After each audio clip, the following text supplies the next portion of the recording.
तेरे लहजे में तेरा जिह्ल दुरूं बोलता है। बात करना नहीं आती तो क्यों बोलता है। फूंक दी जाती है इस तरह मेरे शेर में रूह, जैसे सांसों में कोई कुन फयकून बोलता है। सुनने वालों पे मेरा हाल आया हो कैसे। इश्क होता है तो वहशत में सुकून बोलता है। तेरा अंदाज़ तखातुब, तेरा लहजा, तेरे लफ्ज़, वो जिसे खौफ खुदा होता है यूं बोलता है।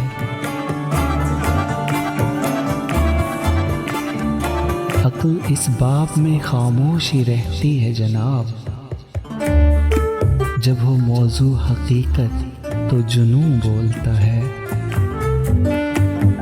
गुफ्तगू क्या हो कि जब गोया हो आंखें तेरी चुप सी लग जाती है जब इनका फसूं बोलता है। कोई इरफान को समझाए ये आशुफ्ता मिजाज, जहाँ का खतरा हो तो पहले से फुजूं बोलता है।